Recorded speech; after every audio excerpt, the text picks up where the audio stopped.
మాతది ఈరోజు మనం విఠలవాటి నారాయణగూడలో ఉన్న మాంకల్లమ్మ ముత్యాలమ్మ నల్లపోచమ్మ ఇల్లమ్మ దేవస్థానానికి వచ్చాము. ఈరోజు ఇక్కడ ఆలయ చరిత్ర గురించి మనం తెలుసుకుందాం. చెప్పండి అమ్మా, ఈ ఆలయ చరిత్ర ఎంత పాతది? ఈ ఆలయ చరిత్ర 161 సంవత్సరం అమ్మవారే వెలిసింది. అప్పుడు తాతలు ముత్తాతల నుండి వచ్చింది. ఈ బస్తీకి మేము పటేళ్ళము. అయితే మా అత్తమ్మ వల్ల నైనా పటేళ్ళు ఉండే, ఆయన చేసిండు. ఆయన తర్వాత మా అత్తమ్మ చేసింది. మా అత్తమ్మ చేసినాక మా ఆయన చేసిండు. ఇప్పుడు మేము చేస్తున్నాము. అంటే ప్రజలు అందరూ ఉన్నారు, అందరు కలిసి చేస్తాం. మేము ఒక్కలమని ఏం లేదు, అందరు కలిసి కమిటీ ఉంది. మళ్ళీ బోనాల పండుగ చాలా గంభీరంగా చేస్తాం. మేము శనివారం ఎదురుకొస్తాము. శనివారం ఎదురుకొచ్చే రోజు ఈ అందరికీ రతి పోస్తాము, కళ్ళు ఇప్పుతాము. కళ్ళు ఇప్పినాక నైట్లో ఘటం తయారు చేస్తాం. ఘటం తయారు చేసి ఆదివారం నాడు ఎదురుకొస్తాం. వారం రోజులు తిప్పుతాం అమ్మవారిని. తిప్పి వారంకు పండగ వస్తుంది, పండగ చేస్తాము. గంభీరంగా ఉంటుంది పండగ. ఇక్కడ ఎంతమంది అమ్మవారు వెలిసినారు? ముగ్గురు అమ్మవార్లు ఉండే, తర్వాత ఎల్లమ్మని ప్రతిష్ఠించినాం. మళ్ళీ ఇక్కడ ఉన్న భక్తులకు నమ్మకం ఏంటి ఈ ఆలయం పట్ల? ఆలయంకి వచ్చిన వాళ్ళు వాళ్ళంతలో వాళ్ళే ప్రెస్కి ఇవ్వడం కానీ, పేపర్లో ఇవ్వడం కానీ వాళ్ళకి జరిగినాయి. కాబట్టి ఇంకా చాలా బస్తీ మోపిల్లలు ఏంటంటే ప్రొద్దున లేచి స్నానాలు చేసుకుని గుడికి వచ్చే వరకు వచ్చిపోయినాకనే ఆఫీసులలో పోతారు, స్కూళ్ళల్లో పోతారు. ఇంట్లో లేడీస్ పని చేసుకొని అందరు వచ్చి పూజలు చేసుకుంటారు. అమ్మవారిది మహత్యం చాలా ఉంది. తెలుసుకుంటే వాళ్ళు దూరం దూరంకించి ఎక్కువ వస్తారు. పెళ్లి కాని వాళ్ళకు పెళ్ళి అయింది, సంతానం లేని వాళ్ళకి సంతానం కలిగింది. అట్లా చరిత్ర అమ్మవారిది చాలా ఉంది. మళ్ళీ ఘటం ఎదురుకొస్తాము. ఆదివారం దసరా వైభవంగా చేస్తారు. బోనాలకి సాటర్డే రోజు అమ్మవారిని ఊరేగింపడ చేయడానికి ఘటం తయారు చేస్తారు. తయారు చేసి దాంట్లో 16 మంది పని బాటలు వస్తారు. కుమ్మరి వాళ్ళు కానీ, సాకలి వాళ్ళు కానీ, బైండ్లోళ్ళు కానీ, పంబాలోళ్ళు, బైండ్లోళ్ళు కానీ, మాదిగోళ్ళు, అట్లా చాలా మంది పనోళ్ళు 16 మంది పనోళ్ళు వచ్చి ఆ పూజకు అటెండ్ అయ్యి ఆ పూజ చేసుకొని వెళ్ళినాక నెక్స్ట్ డే మార్నింగ్ ఎదుర్కొని వస్తాం. ఎదుర్కోలని మేము వాటర్ ట్యాంక్ నుంచి ఎదుర్కోలు తీసుకొని వస్తాం అన్నమాట. అప్పుడు కూడా 16 మంది పని బాటలు వస్తారు. వచ్చి అక్కడ పూజ చేసుకొని పటాలు వేసి పూజ చేసి అమ్మవారిని ఆడబెట్టి ప్రాణప్రతిష్ఠ చేసి ఎదుర్కోలు ఊరేగింపుతోటి బ్యాండ్ బాజాలతో తీసుకొని వస్తారు. పోతరాజులతోటి ఈ ఆలయంకి తీసుకొని వస్తారు. 5 పోతరాజులు ఉంటారు. వచ్చి ఘటము వారం రోజులు గుడిలోనే ఉంటుంది. కరోనా వచ్చిందని గుడిలో వారం రోజులు పెట్టినాము. కరోనా రాకముందంతా పొలిమేర వరకు అమ్మవారు మొత్తం తిరుగుతుంది. ఇంటింటికి బియ్యాలు పోసి అమ్మవార్లకు చీరలు కట్టించి నైవేద్యాలు పెట్టి సాకలు పెట్టి ఇంటింటికి అందరు పూజ చేసుకుంటారు. పూజ చేసినాక పోకుండా గుడిలో పెడుతున్నాం. 1 వీక్ అయినాక నెక్స్ట్ సాటర్డే రేపు బోనాలు అంటే ఈరోజు రాత్రి అమ్మవారికి కళ్ళు తెరిచే పూజ ఉంటుంది అన్నమాట. ఆ రోజు రతి పోసి అమ్మవార్లకి శాంతి చేసి కళ్ళు తీసి కళ్ళు ఇప్పుతారు అనమాట. 5 గంటల మళ్ళీ 4 గంటలకు అభిషేకం చేస్తారు అమ్మవార్లకు. అభిషేకం చేసి అప్పుడు పండుగలు మొదలవుతుంది. అయితే అప్పుడు బయట యజ్ఞం చేస్తాం. బయట యజ్ఞం అవుతుంటుంది, లోపల బోనాలు ఎక్కిస్తుంటారు. ఇక బోనాలు నడుస్తుంటుంది. సాయంత్రము 7 గంటల నుంచి పలారం బండ్లు వస్తాయి. అమ్మ, ఇప్పుడు జరిగే రంగం కార్యక్రమం గురించి చెప్పండి. ఎలా జరుగుతుంది? సంవత్సరాల నుంచి ఇప్పుడు ఎలా వస్తుంది? ఇప్పుడు అప్పట్లో రంగం అనేది చాలా తక్కువ ఉండే. ఇప్పుడు రాంగ చాలా ఎక్కువ అయిపోయింది. రంగము అప్పుడు 3 గంటలకు ఎక్కుతుండే, ఇప్పుడు సాయంత్రం 7 గంటలకు ఎక్కుతుండ్రు. 7 అవుతుంది, 8 అవుతుంది, రంగం ఎక్కుతుంది. రంగం ఎక్కినాక పోతరాజులు వస్తారు. పచ్చికుండ గురించి చెప్పండి జర. బోనాలు అయిపోయినాక నెక్స్ట్ డే రంగంకి కూడా గుడి నుంచి అది పచ్చికుండ తేయడానికి పొలిమేర వరకు పోతారు. అక్కడ పూజ చేసుకొని పచ్చికుండను అక్కడ నుంచి ఎదుర్కొని వచ్చి ఎక్కడైతే అమ్మవారి గుడి ఉందో దాని ఎదురుగా స్థాపించి అక్కడ దాని మీద రంగం ఎక్కుతారు. పచ్చి కుండ మీద ఎవరైతే భవిష్యవాణి చెప్తారనమాట. ఏది జరుగుతుంది, ఏం జరగాలి, ఆ ఈ బస్తీ వాళ్ళు ఎట్లుంటారు, ఏముంటుంది అన్నీ చెప్పిన తర్వాత రంగం ఎక్కిన తర్వాత ఆయన వచ్చి ఆరతిచ్చి తర్వాత పోతరాజులు వస్తారు, గావు పడతారు. గావు పట్టినాక అప్పుడు సాకలైన వచ్చి బలిగంప ఎత్తుకొని పోతారు. పోయి మొత్తం పొలిమేర దాకా అంతా వేసేసి వస్తారు. వచ్చిన తర్వాత పనిపట్లకి అందరికీ సన్మానం చేస్తాం. సన్మానం చేసినాక అప్పుడు అమ్మవారిని తయారు చేసి అప్పుడు బయలుదేరుతుంది అమ్మవారు. రాత్రి 11 అవుతుంది, 12 గంటలకు బయలుదేరుతుంది.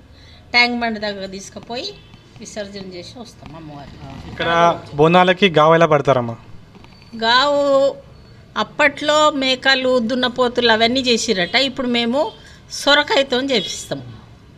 5 ఉన్నారు పోతరాజులు. సొరకాయలు ఇస్తే సొరకాయలతోనే శాంతి అవుతారు. మరి ఇక్కడ బోనాలకి ఇంకేం పూజ జరుగుతుంది ఇక్కడ? నైట్ బోనాల పండుగ రోజు నైట్ వరకు పలారం బండ్లు వస్తుంటాయి 12 గంటల వరకు. 12 తర్వాత గుడి మొత్తం శుభ్రం చేసి పట్నాలు వేస్తాం. రంగురంగుల పట్నాలు వేసి కళ్యాణం చేస్తాం. కళ్యాణము ఎప్పుడు 12:30 అట్లా మొదలు పెడితే పొద్దున్న 6 గంటలకు అయిపోతుంది. అప్పుడు అట్లనే దిష్టి తీస్తాము, కొట్నం పెడతాము, అన్నీ పండుగ మొత్తం శాస్త్రంగా చేసి పొద్దున్న 6 గంటలకు సమాప్తి అవుతుంది. ఇక్కడ అమ్మవారికి జరిగే కళ్యాణం గురించి చెప్పండి. ఎలా జరుగుతుంది అమ్మవారి కళ్యాణం? అందరి కళ్యాణం పొద్దున అయితే ఈ అమ్మవారికి మటుకు బోనాలంతా అయిపోయినాక నైట్ చేసి ఆచారం ముందటి నుంచి చేసుకుంటూ అట్లనే వస్తుండే. ఇప్పుడు కూడా అదే చేస్తారు. పట్నాలు వేసి పట్నంలో అమ్మవారిని కూర్చోబెట్టి కళ్యాణం చేస్తారు. ఆ పటాలంతా వేసినాక ఆమెను స్థాపించినాక కళ్యాణం అంతా రెడీ చేసినాక కళ్యాణం అయినాక దిష్టి తీసి ఆ దిష్టి కూడా పొలిమేర అవతల పోయి వేసి వస్తారు. అంటే కళ్యాణం జరిగే సమయం ఏదైతే ఉన్నదో అది ఏ టైంలో జరుగుతుంది? 3:30 నుంచి 4 గంటల ప్రాంతంలో జరుగుతుంది. మళ్ళీ ఇక్కడ కళ్యాణం ఎవరు చేపిస్తారండి? గుడి కమిటీ చేపిస్తుంది. కమిటీ వాళ్ళమే చేపిస్తాం. ఇంకా ఇక్కడ అమ్మవారి యొక్క మహిమ చెప్పండి. అంటే ఈ అమ్మ నమ్ముకొని ఎంతోమంది చాలా బాగుపడ్డారు. సో అలా కానీ ఇక్కడ ఇలాంటి సంఘటనలు జరిగినాయి. చాలా బాగలేని వాళ్ళు కూడా మంచి నడిచిన మనుషులు ఉన్నారు. పెళ్ళిళ్ళు కాని వాళ్ళకి కూడా పెళ్ళిళ్ళు అయినవి ఉన్నాయి. నమ్మి నిమ్మై ఉంటుంది అమ్మవారు. నమ్మని వాళ్ళకి ఏం లేదు. ఎంత ఆమెను ఇచ్చేయాలనుకుంటే అమ్మవారు పైకే పోతుంది, కానీ ఎవరు ఎదురుగా ఇదైతలేము. ఇప్పుడు చేసే వాళ్ళకు కూడా మాకు చాలా చేస్తారు, కానీ మేము ఎవరిది పట్టించుకోము. అమ్మవారిని నమ్మినాం కాబట్టి అమ్మవారి మీదనే బతుకుతున్నాం. ఇక్కడ బయట ఉన్న ఎల్లమ్మ తల్లి గుడి గురించి చెప్పండి. అది ఎలా స్థాపించారు? వీళ్ళని స్థాపించినప్పుడే ఆమెను కూడా అప్పుడే సేమ్ ఆమెది కూడా అదే చరిత్ర. 161 అప్పట్లో బొడ్డురాయి ఒకటి ఉండే, దాని తర్వాత ఆ ఎల్లమ్మను కూడా స్థాపించినారు. అమ్మ ఇప్పుడు మనకి ఎక్కడ చూడని విధంగా మనకి ఇక్కడ ఏంటంటే పోతలింగ స్వామికి సపరేట్ గుడి ఉంది ఇక్కడ. సో ఆ ఒక ఆలయం గురించి మీరు చెప్పండి. పోతలింగమయ్య గుడి కూడా 160 సంవత్సరాలు అవుతుంది. ఆయన కూడా వీళ్ళతో పాటే ఉన్నాడు అక్కడ. అప్పుడు చిన్నగా ఉండే గుడి, దాని తర్వాత పెద్దగా అయింది. ఇప్పుడు పెద్దగా అయింది, పూజలు అవుతాయి. బోనాల పండుగకు అప్పుడు దున్నపోతులను వాళ్ళని కొడుతుండట. తర్వాత మేకలు వచ్చినాయి. ఇప్పుడు మేకలు పోయి మేము గుమ్మడికాయలతో పూజ చేస్తాం.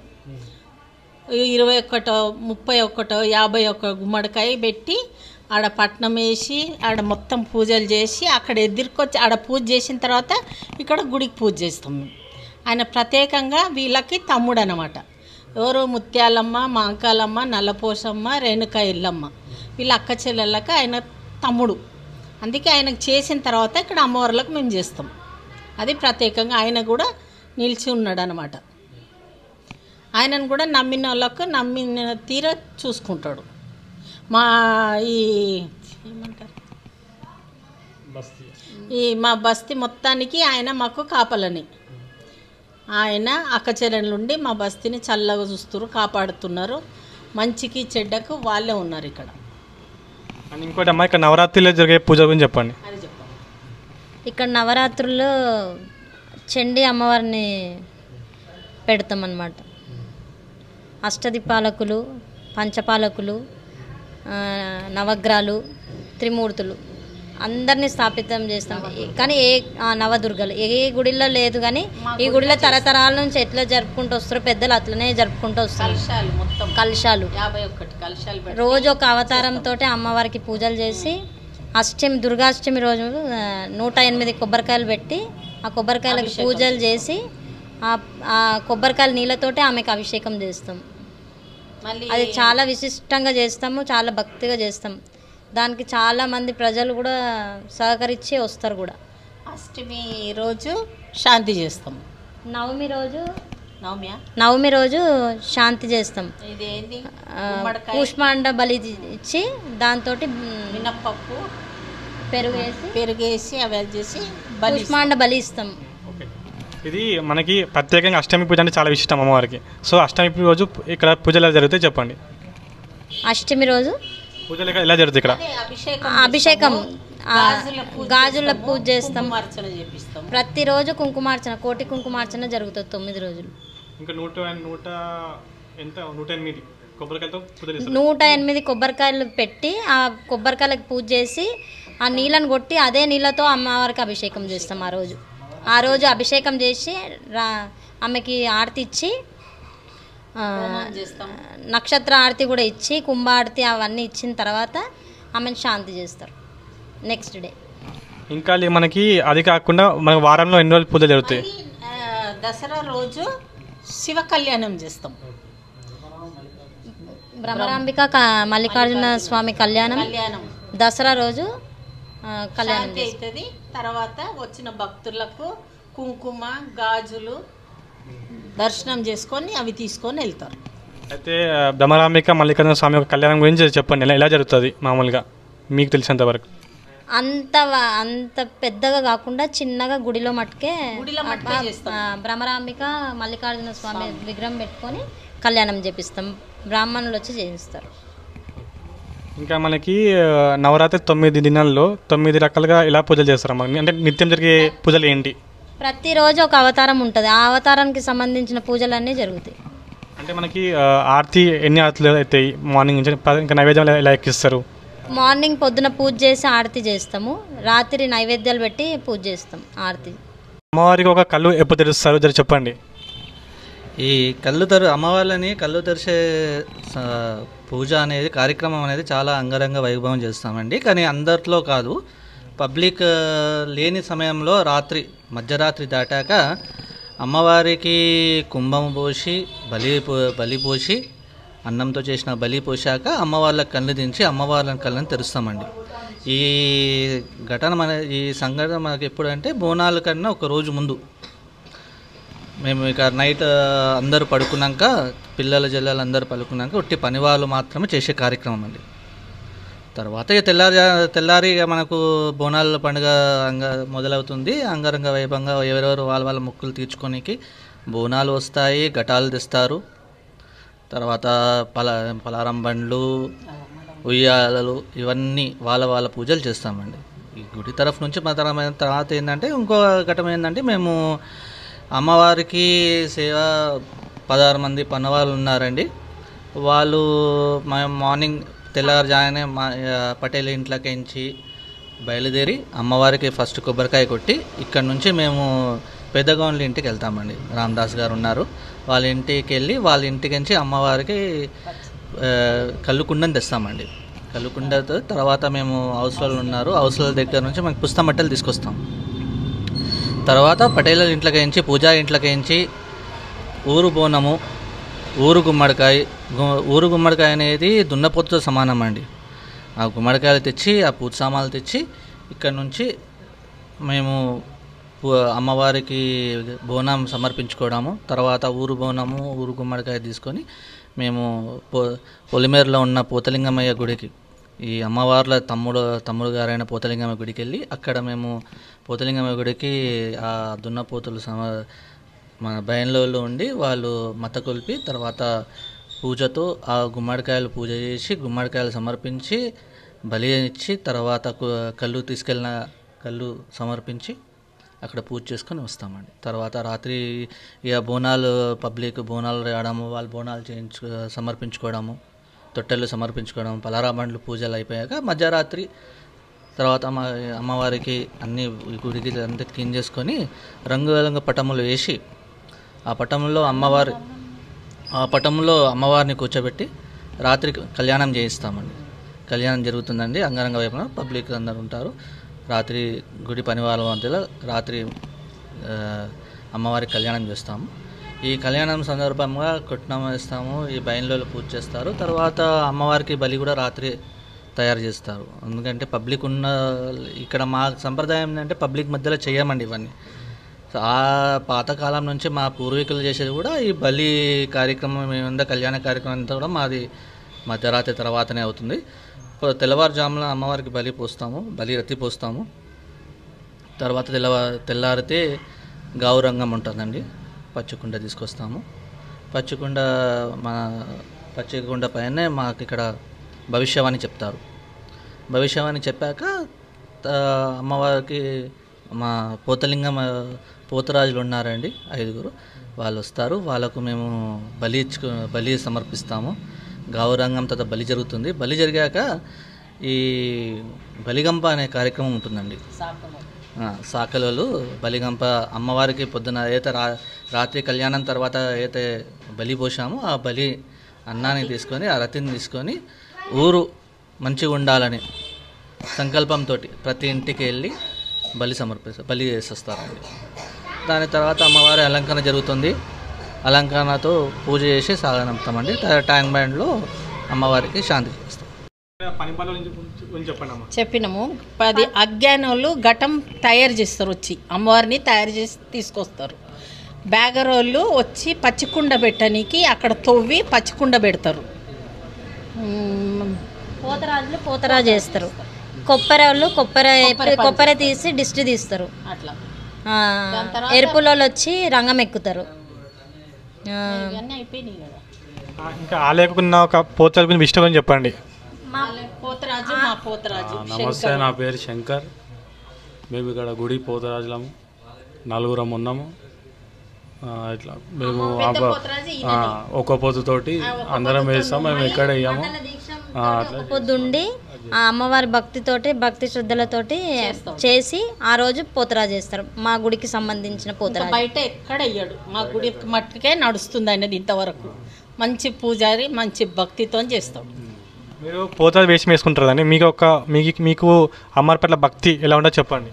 మేము ఒక్క పొద్దుతోనే వేస్తామండి. అందరం అమ్మవారు ఒక్క పొద్దుతో వేసి మొత్తం అయినాక పోతలింగం వచ్చేస్తాడు ఆయనకి. అప్పుడు మేము బొట్టు పెట్టి పూలదండ వేసి శాంతి చేస్తాం. శాంతి చేసినాక ఊరగింపుతో గుడికి వస్తాం. అమ్మవారి పట్ల మీకున్న భక్తి గురించి చెప్పండి. భక్తి అంటే మేమంతా సేవకులం అందరం. అట్లా ఇక ఆమెకి ఏం కావాలని ఇక ఆమెనే చేయించుకుంటుంది మాతోటి. అట్లా మీకు అమ్మవారు అంటే ఎంత నమ్మకం? ఇక నమ్మకం, ఇక ఆమెనే మొత్తం మమ్మల్ని అందరినీ చూసేది. మంచి ఆమె చెడుపు అన్నీ ఆమెనే. ఆమెను నమ్ముకొనే మా బస్తీ వాళ్ళందరం ఉన్నాము. ఆమె మేము అనుకుంటే ఆమె మాకు కాపాడుతుంది, చూస్తుంది, అన్ని విధాలా ఆమెనే చేస్తుంది. మేము ఏ మంత్రకాలు తిరగము, ఏ మంత్రకాలు మా గుడికి రారు. మా భక్తితోనే మా పూజలు మేమే చేసుకుంటాం. ఎవరు రాలే, మంత్రకాలు గింత్రకాలు అయితే ఎవరు రాలే. ఏదో ఆమె ఆశీర్వాదం చేస్తున్నాం మేము. మీరు పోతరాజు వేషం వేస్తారు కదా, దాని గురించి చెప్పండి. నేను ఇప్పుడు వేసా బట్టి 22 సంవత్సరాలు అవుతుంది. యాదయ్య అంకుల్ మా గురువు ఉండే, ఇంకా చాలా మంది ఉండే. ఇక అందరూ ఇక పేర్లు మెయిన్ గురువులు ఉండే. ఇక మా రమేష్ అన్న వీళ్ళందరూ చాలా మంది ఉండే, మా రామన్న చాలా మంది ఉండే. వాళ్ళందరూ తర్వాత మా బ్యాచ్ ఇక బస్సు వాళ్ళు కూడా అందరు సహకరిస్తుండే. అందరూ మా బస్ మొత్తం యూత్ అంతా, మా విట్టలవాడి చుట్టుపక్కల అందరు మా గుడి అంటే చాలా, ఇక మా గుడి అని కాదు మన గుడి అందరు వస్తారు.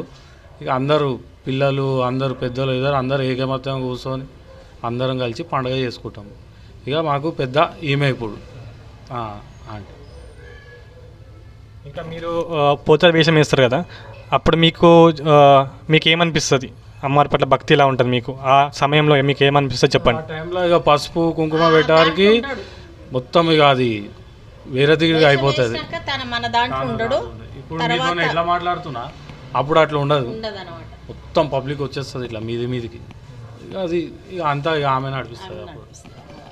ఇంకా ఈ గుడి గురించి, ఈ ఆలయం గురించి మీరు ఏమైనా చెప్పాలనుకుంటున్నారా? చెప్పండి. మా గుడిది ప్రత్యేకంగా అమ్మవారిది భక్తి చాలా ఉంది. అమ్మవారు అందరినీ చూస్తుంది. కాకపోతే ఇప్పటికి కూడా మేము కోరుకుంటున్నాము, పబ్లిక్ అందరు రావాలా, మా అమ్మవారిని దర్శనం చేసుకోవాలా, వాళ్ళకి ఏం కలిగింది అమ్మవారికి పెట్టుకోండి అని చెప్తున్నాం. మాకు గవర్నమెంట్ నుండి ఏమి రాదు. బోనాల పండుగకి 25,000 ఇస్తారు. అంత దాతలు మేము చందా చేసుకొని పండుగలు చేసుకుంటాం. కానీ చాలా మహిమాన్వితమైన అమ్మవారు. ఏది ఏది మొక్కితే కొంగు బంగారం చేసే అమ్మవారు కాబట్టి దినదిన అభివృద్ధి కావాలి అని అందరూ దాతలు కూడా రావాల్సిందిగా కోరుతున్నాం. ఇక్కడికైనా చాలా మంది వెళ్ళిపోయారు. ఈ గుడి గురించి ప్రత్యేకంగా ఎక్కడెక్కడికైనా వస్తారు. బంజారా హిల్స్ ఆడికించి ఈడికించి వాళ్ళ ఇంట్లో పెళ్ళి ఉందంటే ఈడికి వచ్చి అమ్మవారికి బియ్యం పోసి పూజ చేసి అలాది ఒక సెంటిమెంట్ ఇది. ఈ గుడికి వస్తే అంతా మంచిగా అవుతుంది. పెళ్ళిళ్ళు అన్ని కార్యక్రమం వచ్చి ఇక్కడ కొబ్బరికాయ కొట్టేది వేరే పని చేయరు. వీడికి వచ్చినాకనే ఇక అందరు అది చేస్తారు. అన్ని పనులు అవుతాయి. ఇక్కడికి కాల్ చేసి వెళ్ళిపోయారు కూడా ఇల్లులు కట్టుకొని ఫిర్బీ వీడికి వస్తారు. కంపల్సరీ వచ్చిపోతారు. అదే అండి ఈ యొక్క ఆలయకున్న చరిత్ర. జయమాత అది. జై మాత. జయమాత.